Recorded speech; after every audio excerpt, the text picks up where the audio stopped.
son automáticas y además que el nodo sinusal es el que comanda el ritmo cardíaco.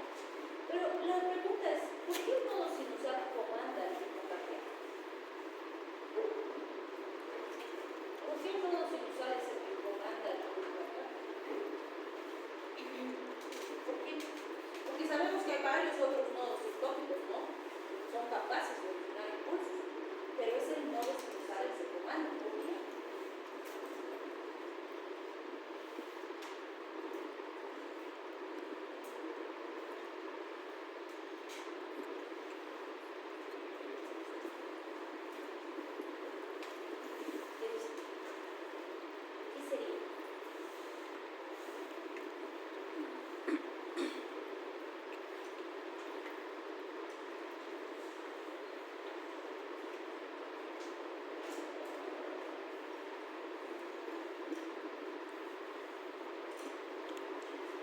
Es el que se adelanta, pues es el primero que manda el impulso y por eso les gana a los otros y él es el que manda la frecuencia.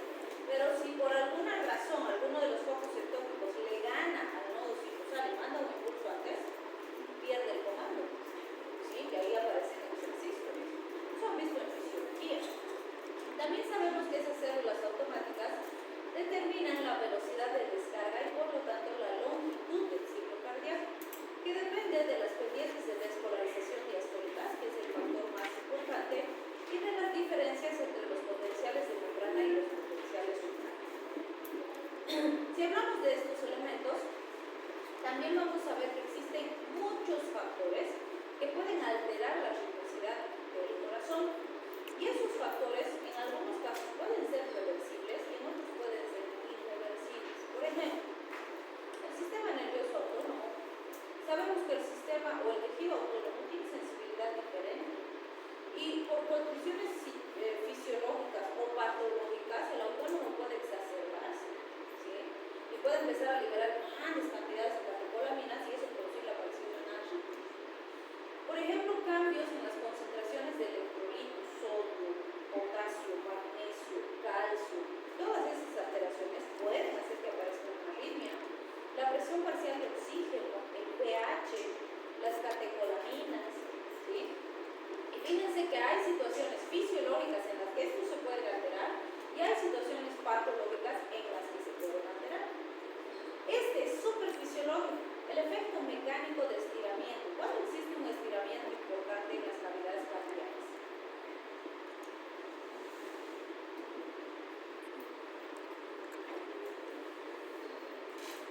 Están en modo plancha,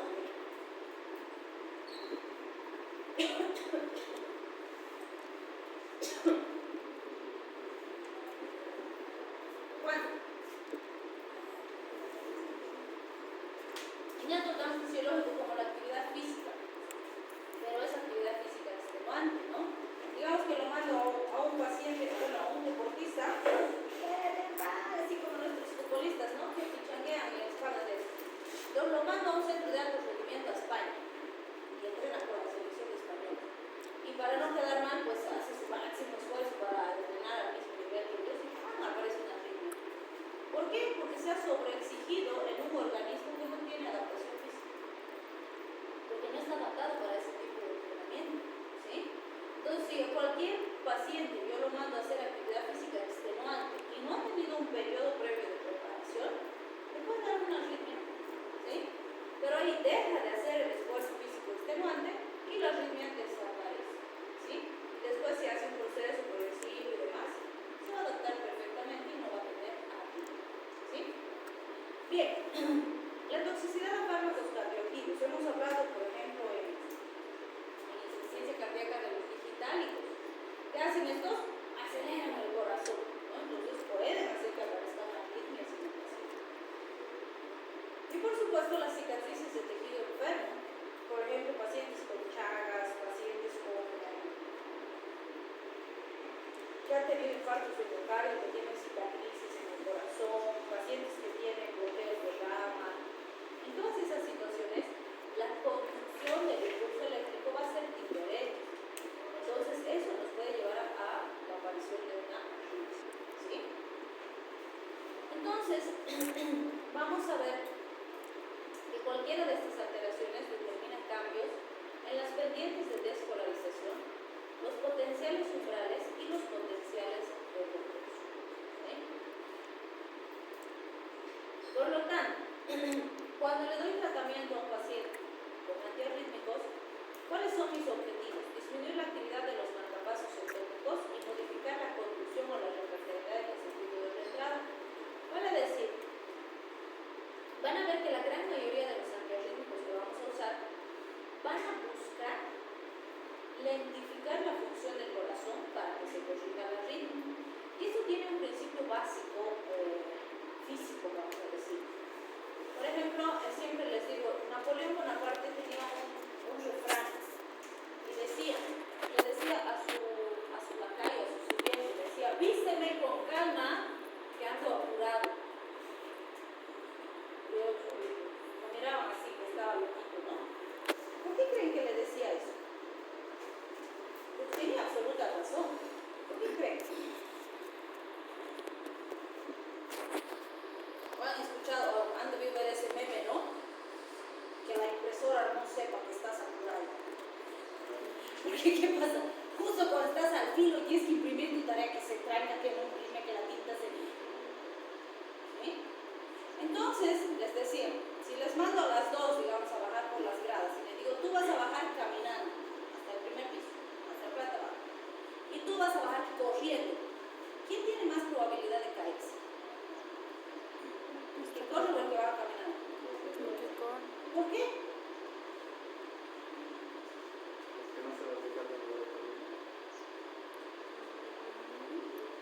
Más o menos. O sea, siempre que hacemos algo rápido, o sea, la velocidad aumenta la probabilidad de riesgo o aumenta el riesgo de falla, ¿sí? Y por eso Napoleón tenía toda la razón, porque si el otro agarraba y le vestía rápido y le vestía mal, iba a tener que desvestirse y volverse a vestir y perdía más tiempo, ¿sí o no? Entonces, en absolutamente todo, cuando se hace más rápido, hay más probabilidad de que falle. Y el corazón es una bomba. Entonces, si trabaja más rápido, la probabilidad de que realmente fallas, errores y demás es mayor. Entonces, van a ver que la mayor parte de los antiarrítmicos, de una u otra forma, buscan lentificar esa conducción para corregir la falla que existe. ¿Sí? Y para eso, pues recordamos que para que se produzca este impulso eléctrico del que estamos hablando, hemos dicho que hay la interacción y la función de varios canales iónicos, canales de sodio, canales de calcio, canales de potasio, receptores beta, etc. ¿Sí? Entonces es ahí donde vamos a actuar. Y estos 4 mecanismos, que son los más importantes para controlar ese ciclo, son los que nos van a permitir entender la clasificación de los antiarrítmicos. Entonces, fíjense, tenemos bloqueantes de canales de sodio, bloqueantes de receptores beta y las exposiciones a los beta bloqueantes de canales de potasio y bloqueantes de canales de calcio, que también ya conocemos. Entonces, ¿qué vemos en la clasificación de los antiarrítmicos? Tenemos antiarrítmicos de clase 1, 2, 3 y 4. Los de clase 1 bloquean los canales de sodio y además se subdividen en 1A, 1B y 1C. Clase 2 son los beta bloqueantes, son simpaticolitos. Clase 3 bloquean canales rápidos de potasio y prolongan la duración de los potenciales de acción. Clase 4 bloquean los canales de calcio. A estos también ya los conocemos. Esa es la base de los antiarrítmicos. Entonces vamos a analizar eso. Primero, que esa subdivisión que tenemos 1A, 1B y 1C, vamos a ver que estos fármacos, los de clase 1A tienen cinética intermedia, los de clase 1B cinética rápida y clase 1C cinética lenta. ¿Qué implica esto?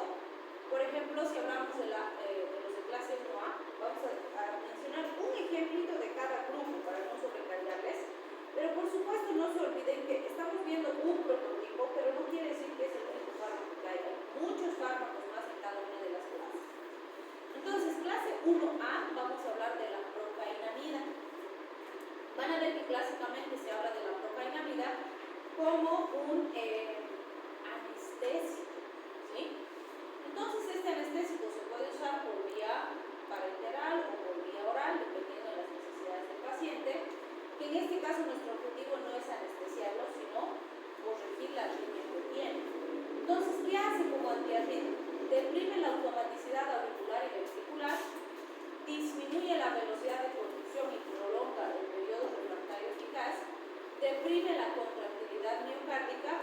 cuenta, estos tres elementos que están haciendo lentificar la conducción del corazón para corregir el acoplamiento auriculoventricular. ¿Sí? Su biodisponibilidad es alta, hasta del 85%, se puede usar como hemos visto oral o parenteral. Tiene volumen bajo de distribución, pero esto es bien importante. Cuando se metaboliza en el hígado, produce este metabolito que es el N-acetilprocainamida. Esto es muy importante porque este NAPA, ¿sí?, que es un metabolito, primero, que tiene actividad antiarrítmica de clase 3, es decir, NAPA también puede actuar en canales de potasio.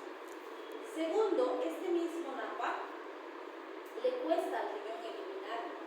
Entonces, si se acumula, va a sobresaturar al riñón y puede producir toxicidad renal. Entonces, por esas dos razones hay que vigilar, podríamos decir, el NAPA cuando hablamos de procainamida. Entonces, ¿cuándo es útil la procainamida? En arritmias auriculares, ventriculares y supraventriculares, en fenómenos o arritmias de reentrada en nodo auriculoventricular, donde queremos reprimir la conducción nodal auriculoventricular retrógrada en la vía rápida. También puede aumentar el periodo refractario anterógrado y el NAPA, el retrógrado, en síndromes de Wolff-Parkinson-White. Es fármaco de segunda elección después de la lidocaína en arritmias ventriculares y sostenidas por infartos agudos del miocardio. Algo interesante es que tiene efectos en otros sistemas, o sea, efectos no arrítmicos, vamos a decir, como el bloqueo ganglionar, que se ha visto que disminuye la liberación de neurotransmisores y eso puede producirnos disminución de la resistencia vascular periférica con hipotensión en el paciente. Y esa hipotensión pues, puede producir claudicación, taquicardias reflejas, entonces hay que tener cuidado. Y sobre todo se ha presentado cuando usamos dosis altas y por vía endovenosa rápida. ¿Sí? Bien, si hablamos de la toxicidad, vamos a ver que se puede asociar a la aparición de otras arritmias. Algo que vamos a mencionar con todos los antiarrítmicos es que todos los antiarrítmicos son potenciales arritmogénicos. ¿Y eso qué implica? Que pueden generar arritmias. Por eso es que hay que ser muy cuidadosos en la decisión de cuándo usar y cuándo no usar. ¿Sí? Pueden producir todos estos otros efectos adversos, pero los más peligrosos son estos tres últimos: el bloqueo auriculoventricular, la toxicidad neurológica y la agranulocitosis. Esa hay que vigilar muy de cerca. Dentro del grupo 1B vamos a ver a la lidocaína, que fíjense, la lidocaína también es conocidísima como anestésico, ¿sí? Pero aquí vamos a usar como antiarrítmico. Podemos usar dosis inicial en bolo y después bajamos a dosis de mantenimiento mientras sea necesario. ¿Qué es lo que hace? Bloquea canales de sodio activados e inactivados, por eso pertenece a este grupo. También se ha visto que tiene más efecto en células ventriculares con grandes potenciales de acción.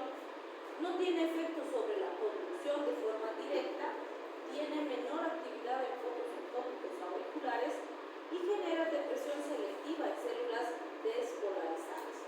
Entonces, la lidocaína vamos a ver que se une a glicoproteínas ácidas alfa-1, eso es una característica muy importante, y en pacientes con insuficiencia cardíaca disminuye la velocidad de distribución y en insuficiencia hepática disminuye la diflusión. Estos dos elementos pueden determinar riesgo o de fracaso terapéutico o de acumulación y toxicidad. Entonces, cuando hay insuficiencia, dependiendo por supuesto del grado de insuficiencia, se debe considerar cuidadosamente si la lidocaína es un buen fármaco o es mejor cambiar a otro fármaco o hacer una modificación de la dosis. ¿Cuándo usamos lidocaína? En taquicardias ventriculares, que ese es el uso más frecuente. También en la prevención de fibrilación ventricular post-cardioversión, aunque en este caso no se usa con mucha frecuencia porque puede producir asistolia y obviamente eso es bastante peligroso, entonces hay que analizar bien el riesgo-beneficio. También ha servido en taquicardias ventriculares por intoxicaciones por digitálicos, con muy buenos resultados. También en intoxicaciones por fenotiacidas y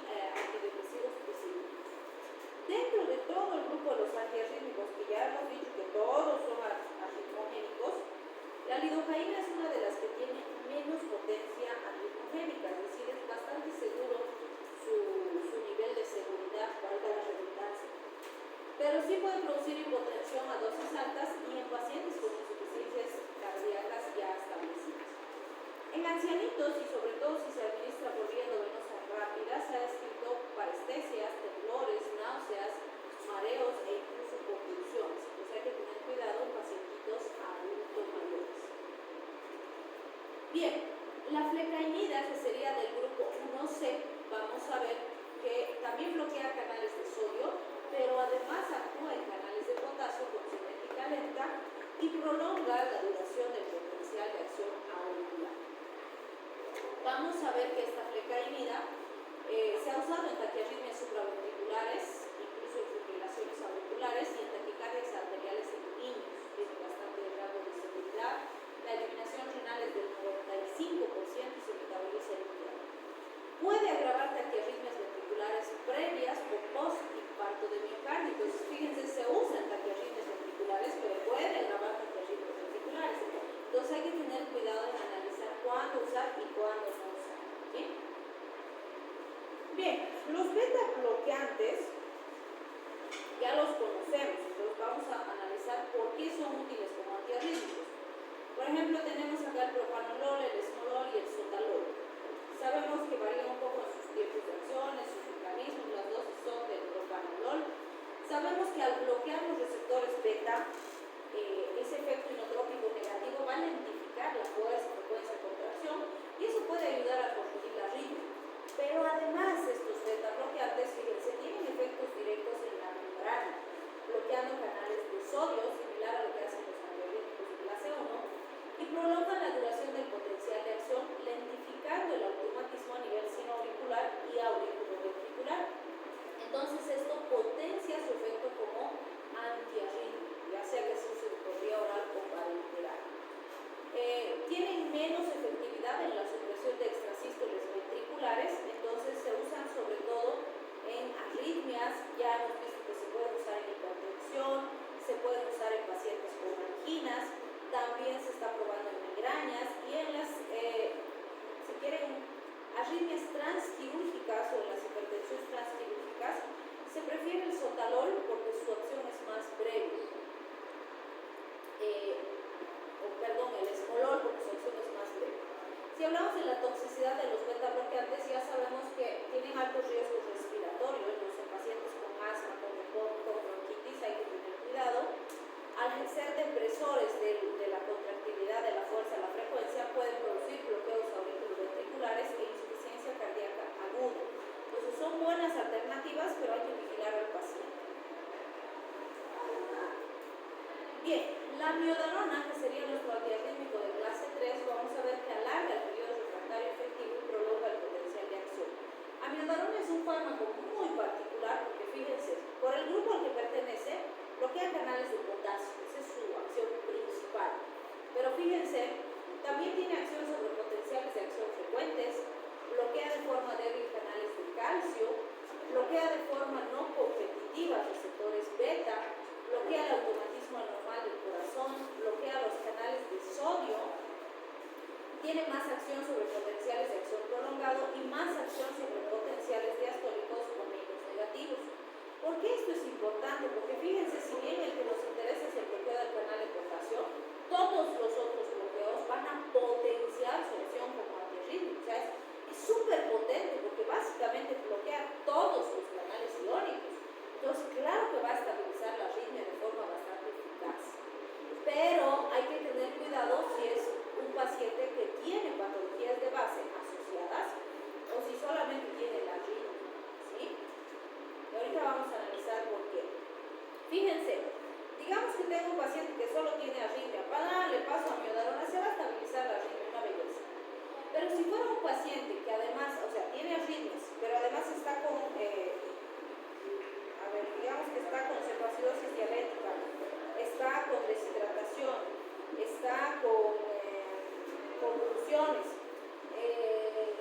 está con insuficiencia cardíaca y está con arritmias, ¿le puedo dar la amiodarona para controlar sus arritmias? Sí, pero por todo lo demás que tiene, se puede hacer un paro cardiorrespiratorio en cualquier momento. ¿Se dan cuenta? ¿Qué tengo que hacer para revertir un paro cardiorrespiratorio a nivel farmacológico? Corazón.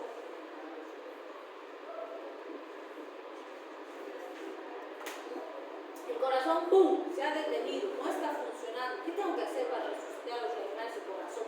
Uno, sí, voy a empezar masaje, cierto. Pero ¿le pongo fármacos para obligar al corazón a que funcione? No. Claro, uso adrenalina, ¿no es cierto? Porque voy a tratar de obligarle al corazón a volver a latir, porque se ha parado completamente. Y si la miodarona me ha bloqueado todo, ¿creen que va a funcionar algún fármaco estimulante? No. Entonces, si ese paciente me hace paro y le he dado a miodarona, no voy a poder revertir el paro. ¿Se dan cuenta? En cambio, si solo tiene arritmia, le doy a miodarona, no hay riesgo pues, de que me haga un paro y que necesite estimular. ¿Sí? Y por eso es que van a ver que en los hospitales los terapistas, los intensivistas son bien cuidadosos con la miodarona. Cuando el paciente está así muy comprometido, dicen, ¿le damos o esperamos? Porque nos hace paro y si está con miodarona no vamos a poder revertir. ¿Sí? Entonces, bien importante ese punto cuando hablamos de amiodarona. Ya, vamos a quedar aquí.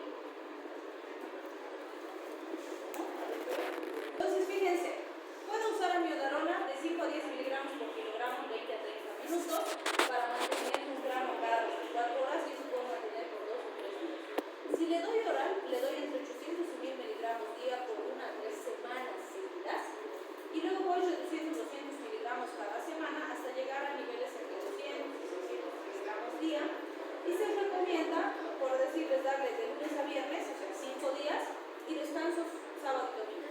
Otra vez 5 y descanso, o sea, cada semana le doy 5 y descanso 2 días. Cuando necesito esto, darle de forma continua, porque la arritmia es realmente significativa o produce muchas alteraciones.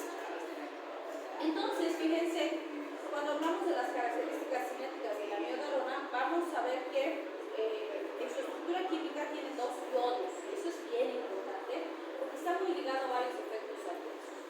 Por vía oral, la respuesta es bastante variable. Se han visto aumentos de los periodos refractarios auriculares, auriculoventriculares, vías accesorias y ventriculares. En cambio, por vía intravenosa es más estable y existe aumento de periodos refractarios auriculoventriculares y disminuye la velocidad de conducción.